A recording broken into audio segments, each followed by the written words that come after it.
She means nothing to me. Those were the exact words. Caspian Wyndham, 8th Duke of Ashvale, said them to his butler on a Tuesday morning in late March of 1823, as thin rain moved across the Yorkshire moors and a hired coach turned onto the gravel drive below. He said them a second time quietly, the way a man repeats something he is trying very hard to believe. She means nothing to me. See to it she is gone before the week is out. He rode through a storm to find her 3 days later. This is that story. The story and all characters in this narration are entirely fictional. Any resemblance to real persons or historical events is coincidental. Chapter 1. The Estate in March. England, March 1823.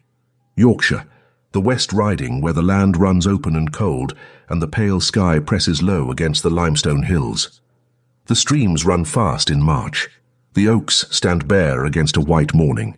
The north wind carries the smell of wet peat and something older than any name for it. Ashvale Manor sat at the far end of a quarter-mile drive bordered by old oaks, their new growth still thin and tender against the light. The house was large, not the largest in the county. Caspian Wyndham, 8th Duke of Ashvale, was not a man given to competition, but large enough that a person could move through its corridors for a week and go entirely unobserved. The east wing alone could swallow a household of 12. The library held 4,000 books that no one read. The silver in the dining room was polished weekly and used for guests who never came. That was, in fact, the arrangement the Duke preferred. He was 31 years old. He was tall, with amber eyes and a long jaw, and a quality of stillness that made people feel slightly uneasy in his presence, as though they were being assessed by something that did not yet know what it thought. The quality was not unfriendly. It was simply remote. He was remote for 3 years and found it a very satisfactory way to live. He spent his mornings on the estate, riding the fences, walking the tenant holdings, managing the business of 4,000 acres, with the focused attention of a man who has decided that land is considerably more reliable than people. His afternoons he gave to the library. His evenings he spent in silence, which he found preferable to conversation, and in solitude, which he found preferable to company. Peake served as his butler for 11 years. He was 62 years old, lean as a fence post, with grey hair and the professional neutrality of a man who observed everything and commented on almost nothing. He served the 7th Duke and the 8th. He knew the difference between a house that is quiet from contentment and a house that is quiet from something else, and he knew well enough which kind Ashvale was. He was, despite all this, a man of discipline. He did not say what he noticed unless it was necessary. He waited. On the Tuesday morning in question, Peake appeared in the doorway of the study at 5 minutes past 9. "Your Grace." He paused for exactly the length of time it took a careful man to choose his words. "There is a Miss Forsyth arrived at the front door. She carries a letter of introduction from the firm of Forsyth and Coram, solicitors, Lincoln's Inn. The letter pertains to the Pemberton land clause." The Duke looked up from the estate ledger. "Forsyth and Coram is my father's firm," he said. "Was. Yes, Your Grace. The elder Mr. Forsyth is indisposed and cannot travel. He has sent his daughter in his stead." "His daughter?" "Yes, Your Grace. She brought the relevant documents. She appears prepared to remain until the matter is resolved." Caspian set down his pen with more deliberateness than the action required. "Send her away." "She anticipated that response, Your Grace. She asked me in the event of that answer to inform you that the Pemberton entail clause contains a 30-day default provision. As of yesterday, 22 days remain." A silence settled in the study. Outside, rain misted the kitchen garden path. 8 days, the Duke said. "Yes, Your Grace." Caspian looked at the ceiling. He looked at Peake. "She means nothing to me," he said. The words came out evenly, the way he said all things he wished to be final. "See to it she is gone before the week is out." He paused. "After I have seen her." Peake's expression did not change. "I shall show her to the morning room, Your Grace." She was standing at the window when he entered. The morning room faced east. The thin March light came in pale and flat, and she stood in it with her hands folded in front of her, looking out at the kitchen garden as though she found it genuinely worth examining. She turned when he came in. Miss Verity Forsyth was 24. She was of middling height, with a composed face and hazel eyes that he noticed immediately because they looked directly at him without the usual deference. Not boldly. There was nothing aggressive in her manner. She simply looked at him the way she might look at a document, with attention and without flattery. Her travelling dress was plain dark wool, well made but not new. Her hair was brown, pinned back cleanly, no ornament. She looked, he thought, like a person who arrived somewhere with the intention of completing the work. "Your Grace." She inclined her head. She did not curtsy. He did not offer his hand. "Miss Forsyth." "I know this is irregular," she said, without preamble, without apology. "My father would have come himself. He sends his regrets. The matter is time-sensitive, and he asked me to act in his place." "A solicitor's daughter is not a solicitor." "No," she agreed, "but I have read every document in this case, and I understand the clause better than my father's junior clerk, who was your other option. He is 17 and has been qualified for 6 months. Caspian looked at her for a moment. "Sit down, Miss Forsyth." She sat. He remained standing. He was accustomed to rooms that arranged themselves around his standing. She opened her document case with efficient hands and laid 3 papers on the table between them. She did not wait for him to examine them. She explained, the Pemberton claim rested on a secondary covenant in the original boundary deed of 1789. A covenant that his father's estate manager, now retired to Harrogate, missed entirely when the most recent survey was completed in 1819. If Ashvale did not formally contest the claim within 8 days, the covenant defaulted to Pemberton's favour, and a parcel of the North Field, some 40 acres of good upland pasture, the best grazing ground on the estate, passed to him by default. The Duke listened. He did not interrupt. "And if there is no counter-covenant," he said when she finished, "then you lose 40 acres and the question of the estate's reputation in the county becomes complicated." She said it plainly, not as a threat. A contested claim, properly filed, protects Ashvale's standing regardless of the outcome. An uncontested default does not. You propose to find this counter-covenant in 8 days. I believe it exists in the estate archive. 3 to 5 days to locate and verify it, 2 more to prepare the formal contestation. Your authorization on 2 letters when they are ready. My solicitor is in Venice." "I know.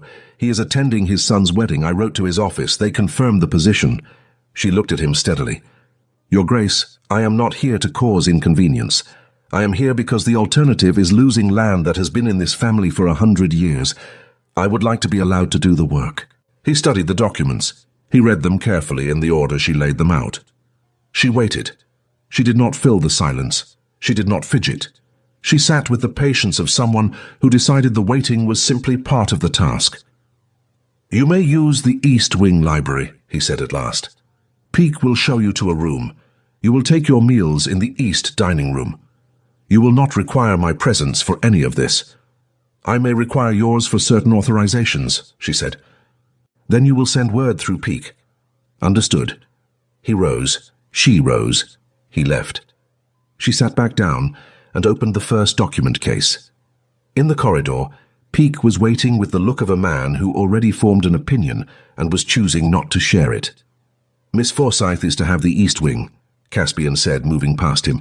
"Library access, meals, whatever she needs for the work." "Yes, Your Grace." He reached the foot of the staircase and stopped. He did not turn around.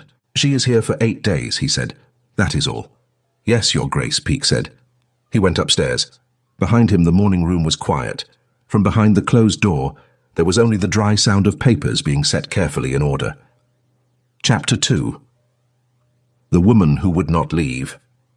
The East Wing Library was a large cold room with 3 windows facing north and shelves rising to a plaster ceiling. It smelled of old paper and linseed oil and something faintly herbal that settled into the walls decades ago and never quite left. The Duke used it rarely. He preferred the study on the ground floor, which had a fire that drew properly, a window overlooking the stable yard, and a desk that was the right size for a single man doing accounts in peace. On Wednesday morning, he entered the East Wing Library at 8:30 to retrieve the estate ledger from 1786, which he needed for a tax calculation. He had the exact shelf in mind. He intended to be in and out in under 2 minutes. Miss Forsyth was at his desk, not at the reading table, which was a perfectly serviceable table with good light, where Peake set the chair and the lamp. She was at the mahogany writing desk beneath the north window, his desk, not what she was shown as her workspace. She was surrounded by documents arranged in 4 careful stacks. A 5th lay open in front of her. She was making notes in a small leather book with the focused concentration of a woman who entirely forgot, or perhaps simply never considered, that she was in someone else's house. She looked up when he came in. "Good morning," she said.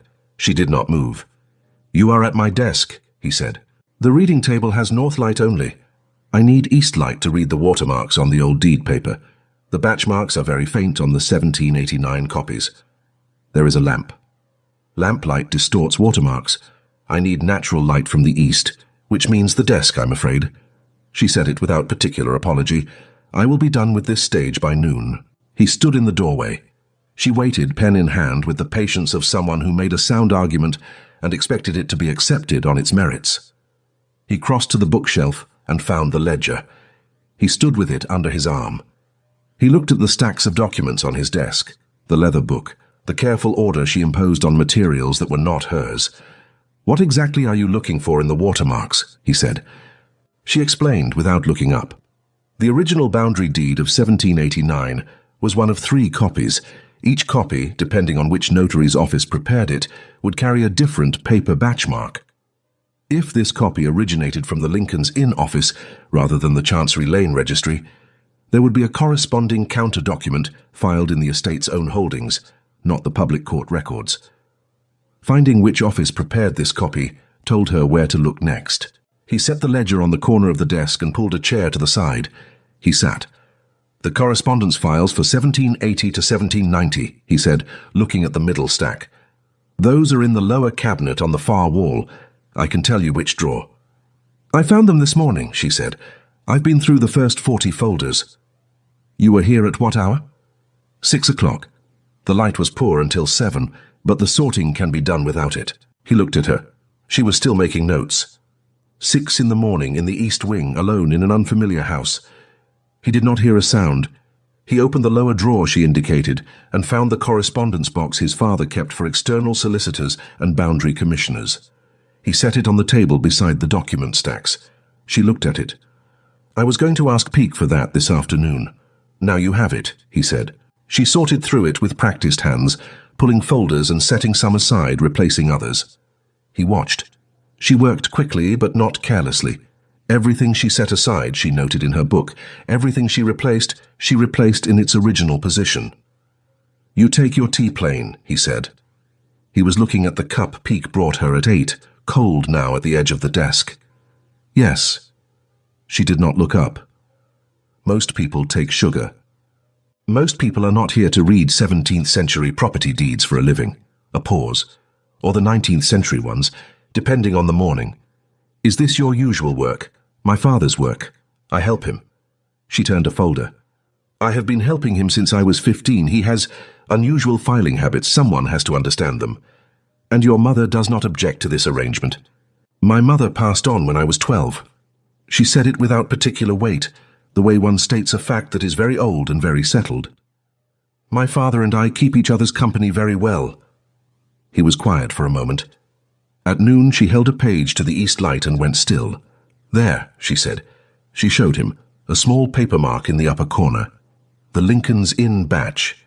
She was right about the office, which meant she was right about where to look next. "The counter-document will be in the estate's own files," she said. "October 1789. He stood. He crossed the room to the far cabinet, the one that held his father's personal estate papers in decade-sorted folders. He opened the drawer, marked 1785 to 1795. He found the folder for October of 1789. There was a document inside. He brought it to her. She read it. She set it down. "The Pemberton claim is void," she said. "No triumph, no performance. Just the fact plainly spoken, the way a good solicitor delivers a verdict." "You are certain," he said. "I would not say it if I were not." He looked at the document in her hands. Something in him, some tension he carried since Peake first announced her name on Tuesday morning, released slightly. "I'll need 3 days to prepare the formal contestation," she said. "Your authorization on the cover letters when they're ready. You'll have it." She nodded. She picked up her pen. She returned to the leather book. He stayed in the east wing until 3 o'clock. He told himself it was useful to have a second pair of eyes on estate documents of this age. The ledger from 1786 remained under his arm, unopened for most of the afternoon. That evening, alone in the study, a letter arrived in the 7 o'clock post. He knew the handwriting before he looked at the seal. The script was fine and slanted to the left. She always wrote with her pen at an odd angle. The seal was a small crest he knew well and preferred not to think about. Lady Ashby, his former fiancée. Now the wife of the man she chose instead of him, 3 years ago, 14 days before a wedding at which every invitation in the county already was accepted. He stood the letter on the mantel without opening it. He looked at it for a long moment. Then he set it face down and went to bed. The lamp in the East Wing library burned until 11 o'clock. He did not notice.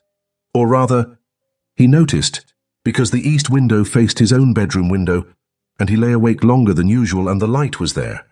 But he noted it without meaning to, and told himself it meant nothing, and eventually slept. Chapter 3. 7 letters never sent. On Thursday she found the compartment by accident. Miss Forsyth was returning a folder to the lower drawer of the mahogany desk when the folder stuck. She pressed it flush. Her fingers found the resistance in the back panel, a slight spring mechanism built into the frame, and something released. A flat inner compartment, running the full width of the back of the drawer, opened behind the folder. Inside it were 7 letters. She took them out carefully and set them on the desk surface. She looked at them. They were sealed. Each envelope was addressed in the same hand, a controlled, careful script she recognized by now as the Duke's own. The same hand that signed estate documents and made brief notes in the margins of tenant ledgers to Miss D. Cavendish, Cavendish House, Gloucestershire. The seals on 6 of the 7 were intact. They were addressed and ready to send. They were never sent. She counted them again. 7. She turned the top one over. She should set them aside. They were personal correspondence, clearly, and nothing to do with the Pemberton boundary clause. She was an estate auditor. She had no business with personal letters. The 7th envelope, the one at the bottom, was slightly thinner than the rest. It was also the oldest from the look of the ink. When she lifted it, the flap shifted. The seal on this one was pressed with less care than the others, perhaps pressed in haste or in dim light. When she turned it over, the flap lifted of its own accord. She read the first 4 lines before she caught herself. She read, "You will think I am writing to argue. I am not. I am writing because the house is very quiet tonight, and I find I cannot—" She stopped. She closed the flap with 2 fingers. She set the letter down. She sat with the fact of what she was holding. Then she arranged all 7 letters in a careful line across the front of the desk, where they would be visible the moment someone came through the door. The loosened one on the left, where it could be identified. She did not put them away. She did not hide them in the drawer. She set them out in plain sight the way one sets out evidence, not to accuse but to account for. She returned to the estate documents. He came at 10, as was now apparently his habit. He stopped in the doorway. He saw the letters. Miss Forsyth did not look up immediately. "I found them in a spring compartment behind the lower drawer," she said. "I believe they were not intended to be found, but they were there, and I thought it better for you to know they were there." He crossed the room slowly and stood over them. He was very still for a moment. "Did you read them?" he said. Very quietly. "The beginning of one. The flap was loose. I stopped when I understood what they were." "How much?" 4 lines. He looked at the letters. His amber eyes moved over them without touching them. She looked at him then. His face was controlled, but not quite controlled enough. There was something in the set of his jaw that she recognized from the moment on Tuesday when she told him about the default clause. The same stillness that came before something shifted. He picked up all 7 letters. He carried them to the fireplace. He stood with them in his hand and looked at the unlit grate for a long moment. "Do you want me to go?" she asked. "No." He set the letters on the iron grate. He crouched and lit the tinder from the box on the hearth. The paper caught slowly, then steadily. He stood and watched. She returned to the estate documents. She did not look at him. She listened to the small sounds, paper catching, the breath of the chimney drawing, a soft collapse as one envelope gave way. And then silence, which was the sound of something being finished. He remained at the fireplace for a long time after the last of it was gone. "I wrote them," he said at last. He said it to the empty grate, not to her. After the engagement ended. One a week, over 7 weeks. I never sent any of them. She waited. The engagement ended publicly, he said, 14 days before the wedding. She chose differently. I was informed by letter, which I suppose was better than nothing. He said it with the flat dryness of a man describing something he has had 3 years to press into a shape that can be spoken. I wrote 7 letters and put them in that drawer and told myself I forgot they were there. 3 years ago, she said. 3 years ago. She kept her eyes on the document. That was not a letter to argue, she said, whatever the next line was. He looked at her. You said you read 4 lines, he said. I did. But 4 lines is enough to know the difference between a man who wants to win an argument and a man who simply needed to say a thing, even if no one was going to hear it. He was quiet for a long time. He moved from the fireplace and sat in the chair across the room, the one he drew up beside the desk on Wednesday, and which was, she was beginning to understand, his chair now. The name on the envelope was Cavendish, she said. She is Lady Ashby now, I think. The name is known in London. Yes, he said. She is Lady Ashby now. And she is well, I take it. I believe so. I receive occasional letters. He looked at the mantel. He did not say whether he opened them. Another silence. Outside, the March wind moved over the moors, and the north window shivered slightly in its frame. You never sent one, she said. Not one in 7 weeks. No. She looked at him for a moment. In the morning light, his amber eyes were very direct and very tired, not from lack of sleep, but from the kind of weariness that comes from carrying something alone for a very long time. 7 letters, she said. That is a very long time to be talking to yourself. He made a sound that was not quite a laugh. It is, he said. I have noticed. She returned to the documents. He sat in the chair. The fire in the grate continued quietly, and the East Wing library was warm for once, and neither of them said anything more about it. The morning went on around them in its ordinary way, and it was, she thought, a rather companionable silence, the kind she associated with her father's office on long afternoons, when the work was difficult and the thinking was its own conversation. Peake arrived at 11 with the morning tray. He set it down near the window. He looked with great professional care at nothing in particular. He arranged the cups. He adjusted the small cake plate. He looked once at the fireplace, where the fine white ash of 7 letters sat cold in the iron grate. He said nothing. He withdrew. In the corridor, moving toward the service stair, he permitted himself the very briefest lift at the corner of his mouth, the kind of expression a man of his experience allows himself only in an empty passageway, when there is no one to observe it. The Duke stayed in the East Wing until noon. Chapter 4. Walking the North Field. On Friday, the weather lifted. The moors were still grey at the edges, the way they always were after a week of March rain, but the rain itself stopped some time before dawn, and by mid-morning the light spread flat and clean across the fields. The air smelled of cold earth and wet limestone, and somewhere on the wind, very faintly, the first hint that the season was thinking about changing. Miss Forsyth arrived in the East Wing library at 8 as usual. By 9 o'clock she was at the north window looking out. Not absently, she looked at things with attention, even when she was not supposed to be looking at them, but with the clear-eyed interest of someone for whom the view was new. The North Field, she said, when she heard the Duke come in. Is that the disputed parcel? The eastern portion. 40 acres, from the old boundary ditch to the limestone rise. I should walk it, she said. Before I finalize the contestation, I need to confirm the physical landmarks match the deed description exactly. If the description and the ground disagree at any point, Pemberton's solicitor will find it. He looked at her. It is March, he said. Yes, she said.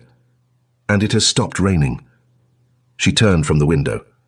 Half an hour, perhaps. I have good boots. He sent Peake for his coat. They walked the drive and then north along the field track that ran from the stable yard to the open land. The oaks thinned as they went. Then the land opened entirely, the wide, flat pasture rolling toward the limestone rise, the old boundary ditch, a dark line across the middle ground. The turf was winter brown but alive underneath. The new shoots pressed up in thin green threads through the winter grass. She brought the deed map, folded small.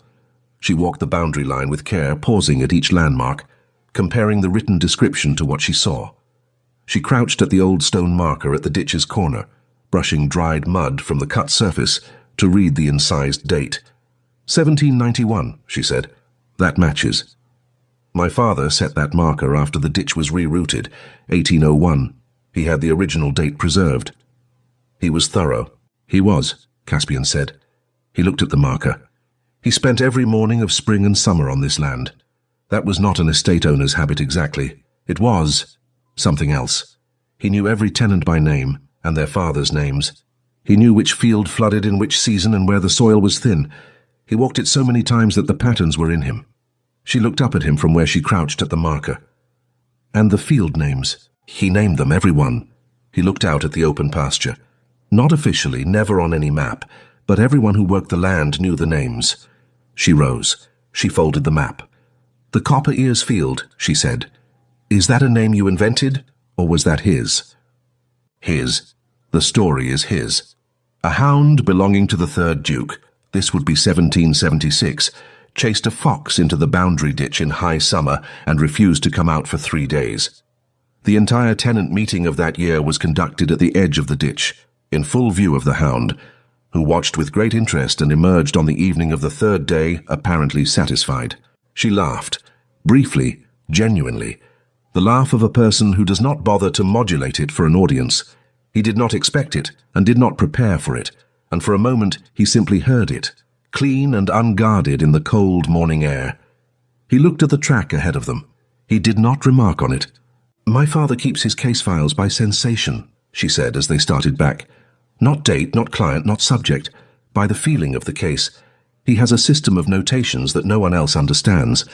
A small circle means a case that gave him a warm feeling in the chest. A small square means one that gave him a cold one. He says you can always tell how a judgment will go by which it is. That is not a legal method. No, he is not a very legal man in that sense. He is a very principled one, which is different. She tucked the map away in her coat pocket. His record is quite good. And this case? She considered. The wind moved across the pasture and flattened the new grass in long, slow ripples. Warm, she said. Definitely warm. They were nearly back at the stable yard when they heard the wheels on the drive. A well-appointed carriage came up at speed, the way a vehicle moves when the driver knows the road and expects a welcome at the end of it. It stopped. The door opened, and Lord Marcus Pemberton stepped down. He was 35, broad across the shoulders, with the easy confidence of a man whose face and position served him well for many years and who saw no reason why this should change. He wore a blue travelling coat and his hat at the angle of someone who dressed with care, but wished it to appear effortless. He looked at Verity first. Miss Forsyth, he said with the warmth of genuine recognition, I had dealings with your father 2 years ago, the Wexford settlement. I recognized the firm's name in the case correspondence. He offered his hand. She shook it. Lord Marcus Pemberton. I know who you are, she said pleasantly. I am working on your claim. Pemberton smiled. It was a very practiced smile, Caspian observed, not false but deployed with great precision. And the Duke of Ashvale. He turned. They shook hands. Pemberton. This is unexpected. I was in the county on business. I thought I might call. He turned back to Miss Forsyth. How goes the case, if I may ask? Very well, she said. For whom? He asked. He said it lightly, as a man who expects a social answer. For Ashvale, she said. Her tone did not change. Pemberton absorbed this with excellent grace. He gave no sign of displeasure, which was, in its way, more impressive than the smile. He simply nodded. Then I shall hear the formal verdict in due course. I hope I may presume on old hospitality in the meantime, Duke. I have not been to Ashvale since your father's time. Caspian told Peake to prepare the guest room. Lady Elspeth Garland, Pemberton's cousin, arrived in the second carriage 10 minutes later. She was 40, pleasant, and found everything about Yorkshire either charming or bracing, depending on the weather. She introduced herself to Miss Forsyth with warmth, and to the Duke with the ease of a woman who was comfortable everywhere. That evening at dinner, Pemberton was at his best, which was considerable. He told a story about a disputed shooting lease in Northumberland that turned on a single comma in a contract, which made Lady Elspeth laugh, and even drew a brief smile from Miss Forsyth. He was attentive to her without being obvious about it, which was the more polished version of what the Duke recognized, with some precision, as pursuit. He left the table before dessert. In his room, He stood at the north window and looked out at the fields in the dark. The limestone rise was a pale line against the sky. The ditch ran invisible below it, the marker standing at the corner exactly where it was placed in 1791. He thought about the laugh, unguarded and brief in the cold morning air.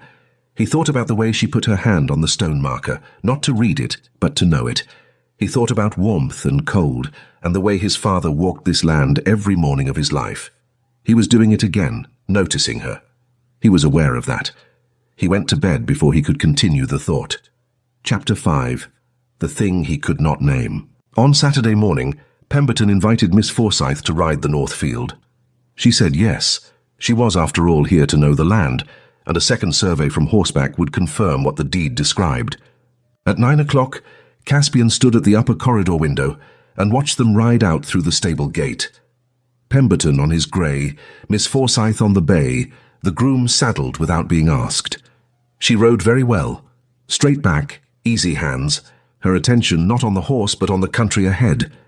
Pemberton said something. She turned to answer. For a moment she was in profile against the pale morning sky, her coat collar up against the wind. The Duke turned away from the window. He went to the study. He sat at his desk. He opened the estate accounts for the South holding and worked through the first 8 pages without difficulty. On the 9th page, he made an error, corrected it, and made the same error again. He set the pen down. Peake arrived at 10 with the tray. "Will your Grace be taking tea in the East Wing Library this morning?" he asked. The inquiry was perfectly neutral. "No," Caspian said. "I am working." "Yes, your Grace." Peake set down the tray. He arranged the cup. He placed the milk jug. He adjusted it by approximately 1/4 of an inch to the left. "The estate accounts continue to benefit from Miss Forsyth's attention, your Grace." "They do." Peake said nothing for a moment. He straightened a pen that did not need straightening. "As does, apparently, the morning air." He moved toward the door. "Miss Forsyth is an accomplished horsewoman, I understand." The groom mentioned it. "Peake." "Your Grace." "That will be all." "Yes, your Grace, entirely." He withdrew. Caspian stared at the account book. The 9th page had 2 errors on it now. He turned to the 10th. Pemberton's second document arrived at 11, delivered by his man from the house at Pembridge where he kept a suite of rooms when in the county. Miss Forsyth was in the East Wing when it came. Caspian sent it to her directly. At dinner, Pemberton was in excellent form. Lady Elspeth contributed warmly to every topic he raised, and Pemberton steered the conversation with the skill of a man who understood that a well-managed table was its own kind of influence. He was charming to Miss Forsyth in the way that left no opening to object to, never forward, never obvious, but consistently, reliably present in her field of attention. The Duke watched. He said very little. He drank his wine slowly. After the soup, Pemberton set down his glass. "I should mention," he said pleasantly, "that my man found a second document relating to the clause. A supplementary agreement between my grandfather and the 3rd Duke, dated 1796. I sent it round this afternoon. It may complicate the contestation somewhat." Miss Forsyth looked at him. "May I examine it?" "Of course. It's in your library already, I'm told." "Thank you," she said. Her expression gave nothing. The Duke left the table before the second course was cleared. He went to the library. He sat in his chair with a book and did not read it. At 9 o'clock, Miss Forsyth came in. She did not seem surprised to find him there. She went directly to the desk, lit the lamp, and found the supplementary document among the papers Peake set out. She read it twice. She set it beside the counter document from Wednesday. She made 2 notes. He watched her. "Well," he said, "it may be what it appears, or it may be a document prepared in expectation of this dispute." She did not look up. "The paper and ink will tell me in the morning. If it's genuine, I have an argument. If it's not, the case is already closed. And if it is genuine, then there is a counter-argument to the supplementary agreement, almost certainly."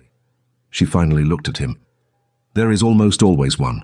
That is the nature of property law. Documents beget documents." He looked at the lamp. The room was warm tonight. He was aware in a way he found mildly inconvenient of exactly how far away she was. "Miss Forsyth," he said. She waited. She had the quality of a person who could wait indefinitely without making it a performance. "The engagement ended 3 years ago," he said. "I wish to be accurate about one thing. I was not the one who left." She was quiet for a moment. "I know," she said. "4 lines told me that much." He looked at his hands on the arm of the chair. "I have not spoken of it. I find that people speak of it on my behalf, at their dinner tables, in their letters, in their second and third conversations of the evening, which is considerably worse than speaking of it oneself." "I imagine it is," she said. "I built this house into a very serviceable fortress." He said it with the flat dryness of a man who has arrived at a judgment about his own choices and finds it only slightly ridiculous. "It has served its purpose well. I have been comfortable here." She looked at him. The lamplight was quiet between them, warm and contained. "It does not look entirely comfortable," she said. The sound that was not quite a laugh came out of him again. "No," he said. "I am beginning to think it is not." She rose. She straightened her book on the desk. "I should sleep. I want to look at the supplementary document in clear morning light." She paused at the door. "Good night, Your Grace." "Good night, Miss Forsyth." She left. The door closed softly. He sat in the chair for a long time after she was gone. The lamp burned. The east wing was very quiet. The clock on the landing struck 10. A word arrived in his mind, uninvited, the way words do when a man has been very carefully not thinking something for long enough that it stops waiting for permission. Verity. He pressed it back down with some firmness. He was not a man who made the same mistake twice. He was quite certain of that. He got up. He turned off the lamp. He went to bed and lay awake listening to the clock on the landing. It struck 12. Then the half-hour passed. Then 1. He was still awake at 1. Chapter 6. The storm at the door Sunday. 7 days since the coach came up the drive. Pemberton's supplementary document was genuine. She confirmed it by 10 o'clock. The paper was period correct. The ink aged evenly without the telltale fading that indicated a deliberate false antique. She examined it under both lamp and window light and made her assessment with care. She set it beside the counter document and looked at both. The supplementary agreement was dated 1796. The counter document from the estate archive was dated October of 1789, 7 years between them. "For the supplementary agreement to override the counter document," she said, when the Duke arrived at his usual hour, "it would need to explicitly name it and state its supersession." "Does it?" She turned to the second page. "It refers to the original boundary deed of 1789. The original deed only. It does not name the counter document. It cannot supersede something it does not acknowledge." She looked at him. "The Pemberton claim is still void." He let out a long, slow breath. "You are certain?" "Yes." "Write the contestation," he said. "Today. I'll authorize the letters before the mail rider." She wrote. She wrote quickly and without hesitation in the clean, precise style of someone who has drafted legal correspondence since her early 20s. She produced the contestation in 2 hours, checked it twice, and set it before him at noon. He read it carefully, made one small correction to a date and signed both copies. By 3 o'clock it was sealed and addressed, and in the hand of the Ashvale mail rider, who left at 4. Caspian handed her the countersigned copy. She reached for it. For a moment their hands were close, not touching, but close enough that he was aware of the distance between them as though it had a texture. He stepped back. "The matter is resolved," he said. "Yes." A pause. "You could remain through Monday. In the event Pemberton attempts a secondary challenge, it would be useful to have the legal work at hand." "I do not think a secondary challenge is likely," she said. "The position is clear." She closed the document case with the same efficient motion she used every morning for a week. "I will ask Peake to arrange a coach for the morning." "Miss Forsyth, I am grateful for the library access and the hospitality." She said it precisely and pleasantly, with the same composure she brought to everything. And then she walked out of the morning room without looking back, and he heard her step on the stair. He stood where he was for a long moment. Then he went to find Peake. Peake was in the corridor outside the guest rooms carrying folded towels. He looked, on seeing the Duke's expression, slightly pained, which for Peake was the equivalent of visible alarm. "Peake, what did Pemberton say to her?" Peake set down the towels. He took a small breath. "I cannot be certain of the whole exchange, Your Grace. I was passing the east corridor at approximately 2 o'clock. I heard the end of it. Tell me what you heard. Lord Pemberton, Peake said with great care, told Miss Forsyth that she ought to know the Duke's initial view of her arrival here. He said it in the manner of a friendly warning. He conveyed the phrase Your Grace used on Tuesday morning. A pause. The exact phrase. She means nothing to me. The Duke said nothing. She was not rude, Peake added. She gave no sign that she was upset. She thanked Lord Pemberton. She returned to the library for the rest of the afternoon and completed the work as though nothing occurred. She came to me at 3:30 and asked for the coach. Caspian looked at the window at the end of the corridor. Through it the moors were darkening. The western sky turned the colour of old pewter. The wind picked up. There is a storm coming, Peake said. He said it with the neutrality of a man who is providing information. Yes. The roads to the south are passable in daylight. After dark, in rain, the track through the low moor. I know the roads, Peake. Yes, Your Grace. A silence. Stop the coach, Caspian said. I attempted it, Your Grace. I suggested to Miss Forsyth that the weather made tomorrow morning more prudent. She said she was quite comfortable with the conditions and preferred to leave tonight. Peake folded his hands. She was very polite about it. The Duke looked at the window again. The first drops hit the glass. Lady Elspeth Garland appeared at the far end of the corridor, returning from the south drawing-room with a shawl over her arm. She paused when she saw them. She looked at the Duke's expression. She looked at Peake. She said, in the clear, direct way of a woman who has spent 40 years deciding when to speak, She knows, Your Grace, what Marcus said to her. I heard it too. I thought you should know, in case you didn't. She continued on to her room. He stood in the corridor. Then he moved. He went down the staircase 2 at a time. He went through the entrance hall and out the side door toward the stables, where the last light still burned. The rain was starting in earnest now, fine and cold, the way March rain in Yorkshire knows how to be. Saddle Ridley, he said to the groom. Shall I send a man, Your Grace? No, he said. Just the horse. He rode out as the storm came in. Chapter 7. Ride through the dark. The storm crossed the moors at 6 o'clock. It came from the northwest, the direction storms usually came from in Yorkshire, and it brought the full weight of a March sky that spent 3 days building toward this. The rain was not dramatic. There was no lightning, no thunder, just steady, hard, cold rain that drove sideways on a wind, with no consideration for anything in its path. Caspian rode the track north and then west, toward the coaching crossroads 3 miles from Ashwell, where the road from the estate met the great northern post road. His horse knew the ground. He rode this track at every hour of every season for 3 years. Tonight the path was soft underfoot, and the rain came straight at him, and he could see perhaps 30 yards ahead by the time his eyes adjusted. He did not slow down. He found the coach stopped just short of the crossroads, pulled to the left where a long stone wall provided some shelter from the wind. The coachman was down, crouching at the left rear wheel with his lantern, examining something in the mud. The road here ran over a shallow depression that filled in heavy rain. The rut caught the wheel and worked the pin loose. He dismounted in the rain. He tied the horse to the wall ring. The coach door opened. Miss Forsyth looked out at him. She looked at him, standing in the rain in his riding coat, hat dark with water, the storm moving behind him across the moor, and her expression was entirely composed. She said nothing for a long moment. Miss Forsyth, he said. Still nothing. The coachman, a practical man, made himself very interested in the wheel pin. The wheel will be set in 10 minutes, she said. Her voice was even. You did not need to come. I wanted to come, he said. Rain on the stone wall. The horse shifted in the wind and was still. She looked at him for another moment. Then she opened the door wider. Come in out of the rain, she said. He climbed in. There was little room in a hired coach. The seat was narrow and his coat was wet, and he sat across from her, with his knees almost to the edge of the seat and dripped on the floor. She was dry, in her travelling cloak with the wool wrap she always used in the east wing. She looked at him with the careful attention she brought to difficult documents.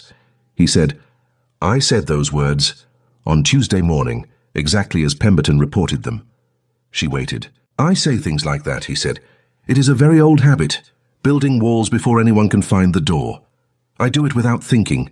I have been doing it for 3 years, and I do it without thinking, and it is not an excuse. What I said was wrong. Not poorly worded. Wrong. Outside, the rain fell steadily on the roof of the coach.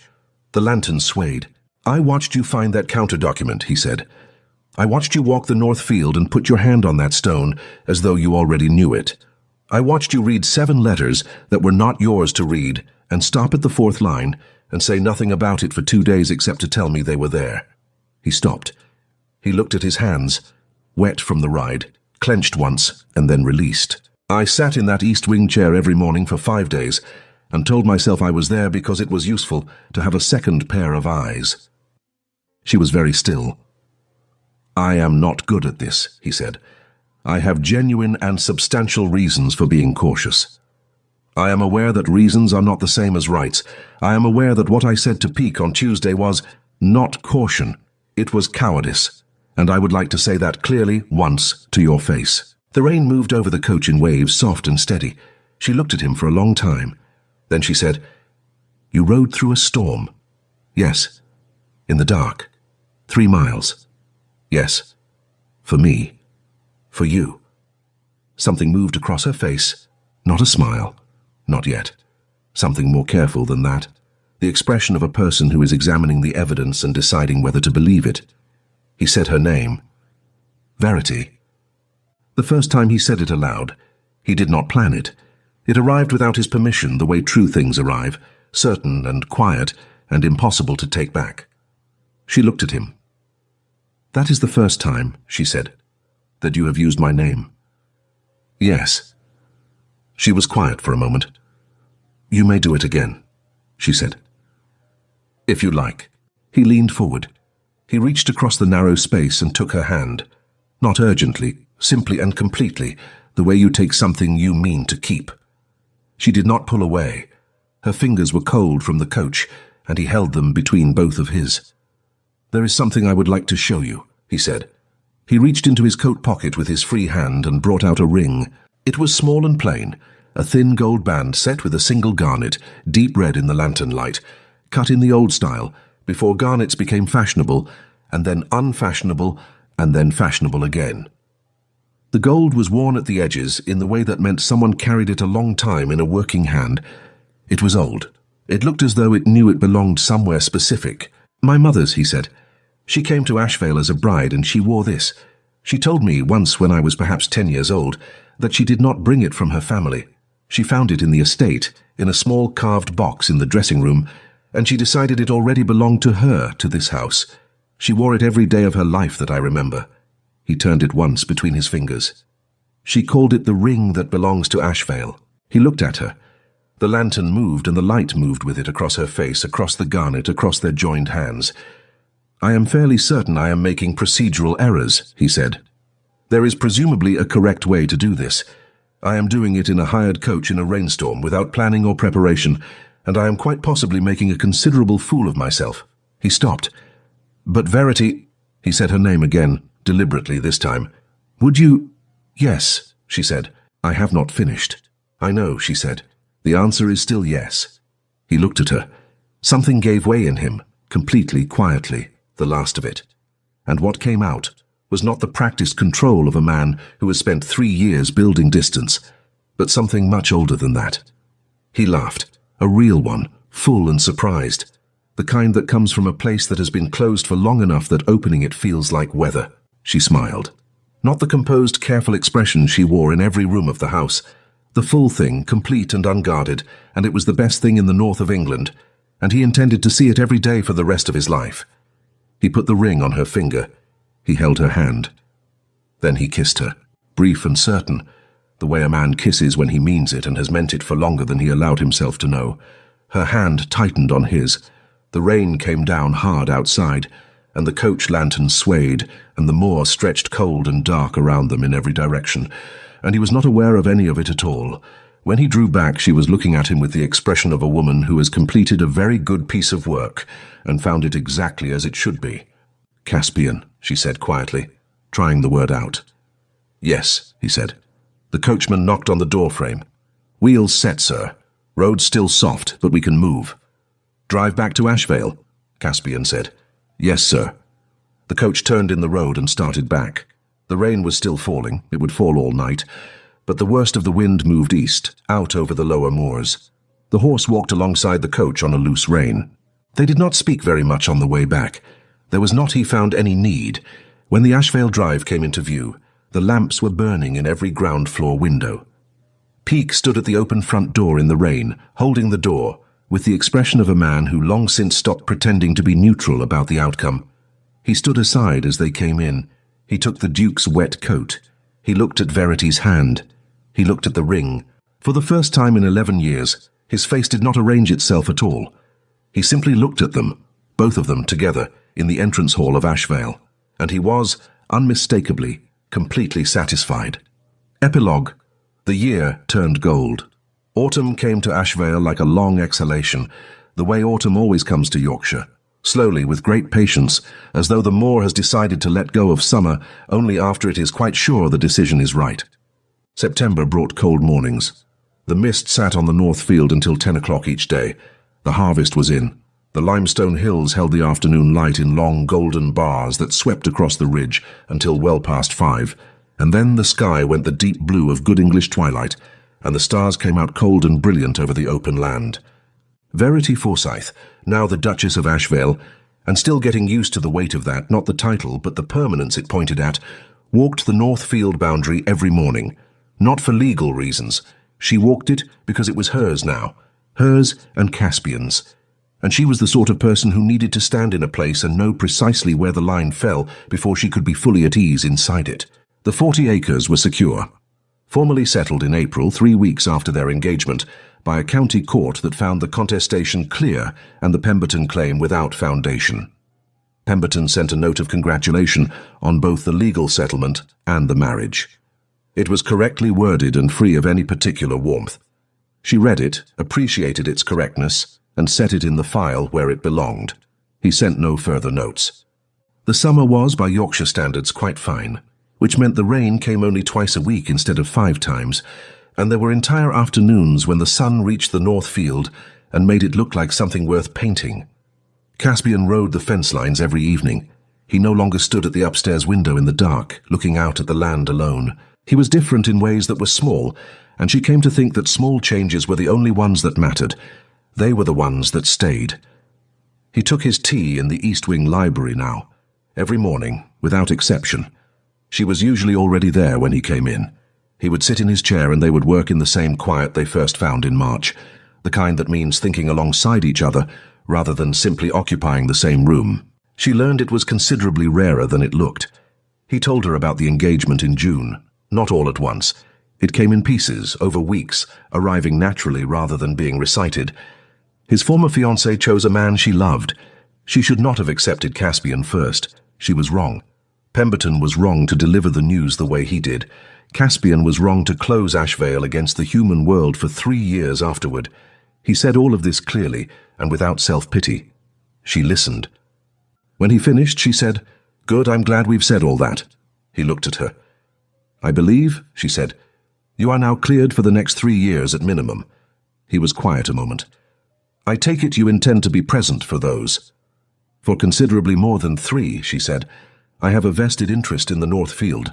They received a letter from her father in July, from London, where he was back at his desk and deeply satisfied by the turn his most recent case took. He said that he hoped the Duke appreciated what he had in her.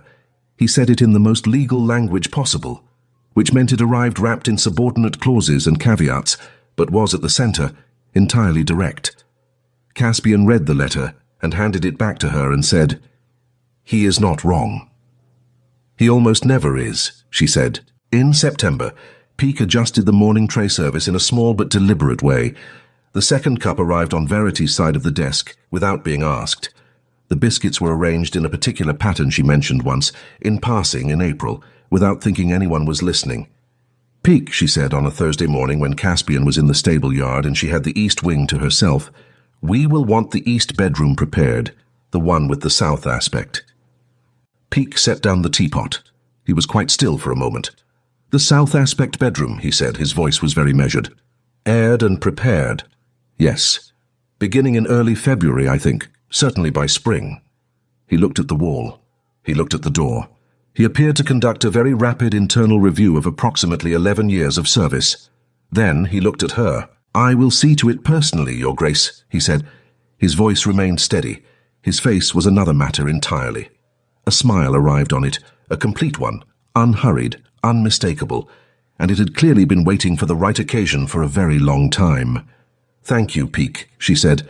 "Thank you, Your Grace," he said with considerable feeling, and withdrew with a speed that was, for him, almost undignified.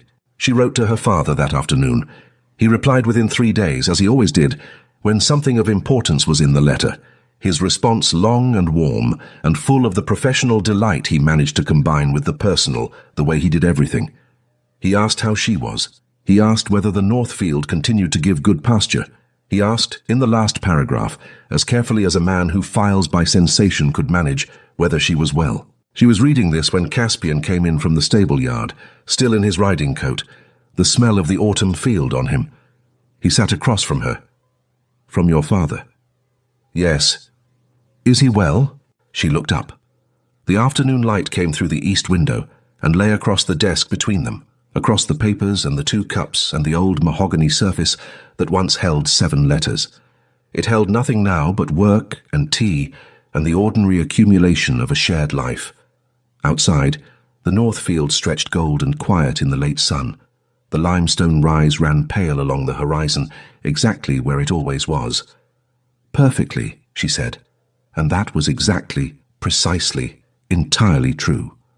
I hope this story stayed with you. If it did, tell me in the comments which scene you loved most. Thank you for spending this hour with me. Until the next story.